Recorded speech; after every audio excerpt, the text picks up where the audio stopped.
Welcome to the digital classes of Lalbagh girls. तो बच्चों, आज का ये वीडियो क्लास 8th के लिए है, जिसमें मैं आपको आज एक कविता पढ़ाने जा रही हूँ जिसका शीर्षक है मातृभूमि में। ये कविता सुभद्रा कुमारी चौहान द्वारा रचित है और इसमें कवित्री ने मातृभूमि की रक्षा के लिए सब कुछ समर्पित कर देने की बात कही है और इसी शीर्षक पर आधारित ये कविता भी है। तो आइए देखते हैं ये कविता मातृभूमि में।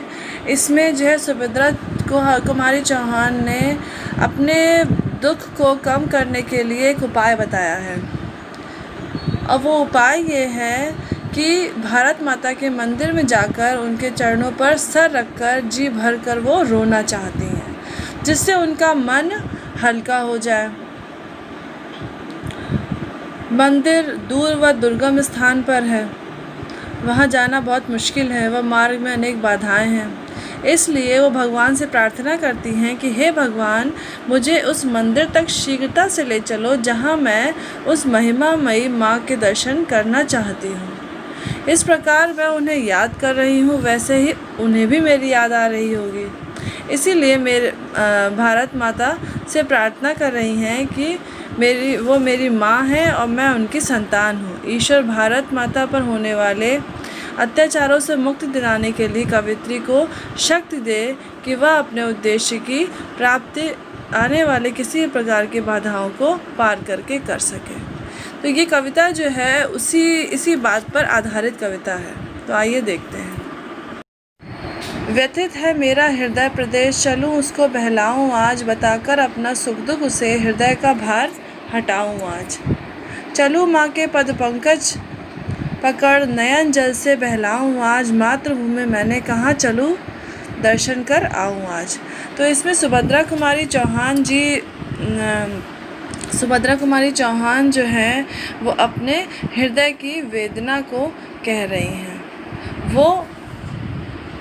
वो अपने हृदय की वेदना बतलाते हुए कह रही हैं कि मैं अपने हृदय के दुख को दूर करने के लिए माता के मंदिर में जाना चाहती हूँ, उनके साथ अपना दुख साझा करना चाहती हूँ। व्यथित है मेरा हृदय, यानी मेरा हृदय जो है बहुत अधिक व्याकुल है आज, चलूँ उसको बहलाऊँ आज। आओ मैं उस हृदय को आज बहलाती हूँ, क्या करके, बताकर अपना सुख दुख, यानी अपना सुख दुख जो है उस भारत माता को बताती हूँ। हृदय का भार हटाऊँ आज और अब मेरे हृदय पर जो भार है उस भार को मैं कम करूँ। चलूँ माँ के पद पंकज पकड़, नयन जल से नहलाऊँ आज। अब यहाँ पे भारत माता के चरणों की तुलना जो है कमल से करी गई है।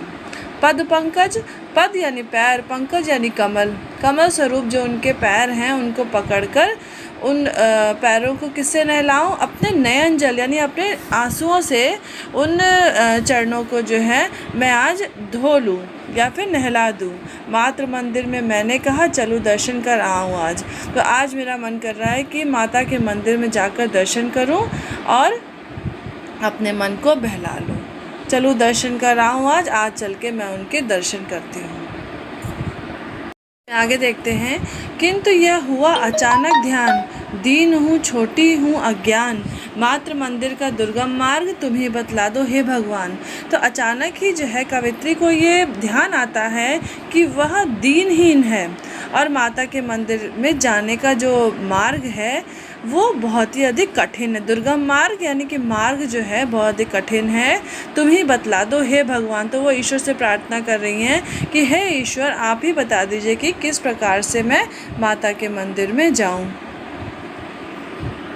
ये कि मार्ग के बाधक पहरेदार। अब सुना है कि मैंने उस मार्ग पे जाते समय बहुत सारे वहाँ पहरेदार हैं जो माता के मंदिर की रक्षा करते हैं। सुना है ऊंचे से सोपान यानी वहाँ की जो सीढ़ियाँ हैं वो बहुत ऊंची हैं और वहाँ पे पहरेदार भी हैं। फिसलते हैं ये दुर्बल पैर, और जिसके कारण मेरे पैर जो है फिसल रहा है क्योंकि वो बहुत अधिक चढ़ाई पर है माता का मंदिर। चढ़ा दो मुझको हे भगवान, हे ईश्वर, मुझे उस माता के मंदिर तक पहुँचा दो।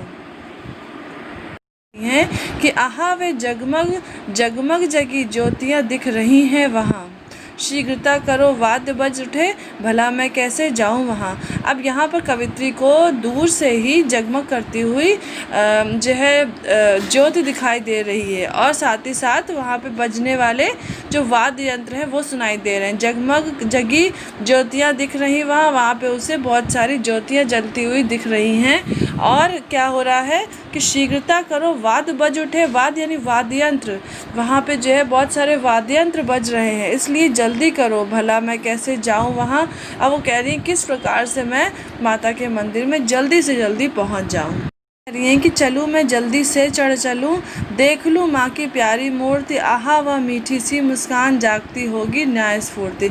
अब यहाँ पे कह रही हैं कि जल्दी से जल्दी मैं वहाँ पे पहुँच जाऊँ और उस माँ की ममतामयी जो मूर्ति है वो देख लूँ और उनकी मीठी सी मुस्कान को देख लूँ। जागती होगी न्यारी स्फूर्ति, जागती होगी न्यारी स्फूर्ति यानी कि माता भी मुझसे मिलने के लिए जाग रही होंगी।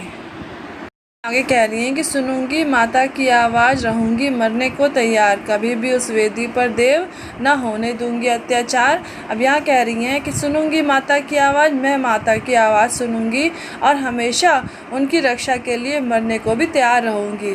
कभी भी उस वेदी पर देव न होने दूंगी अत्याचार, मैं माता के ऊपर कभी भी कोई भी अत्याचार नहीं होने दूंगी, न होने दूंगी अत्याचार, चलो मैं हो जाऊं बलिदान। अब यहाँ कह रही हैं कि मैं कोई भी अत्याचार नहीं होने दूंगी और मैं स्वयं को उनकी रक्षा के लिए न्यौछावर करने को तत्पर हूँ। मातृभूमि में हुई पुकार, चढ़ा दो मुझको हे भगवान। अब यहाँ कहनी है कि मातृभूमि की जब भी पुकार होगी मैं उस पर चढ़ने के लिए हमेशा ही तैयार हूँ। ये सुभद्रा कुमारी चौहान जी द्वारा रचित कविता है। आप इस कविता को पढ़िएगा और समझिएगा। समझ में आए तो नीचे कमेंट बॉक्स में कमेंट भी करिएगा। Thank you class.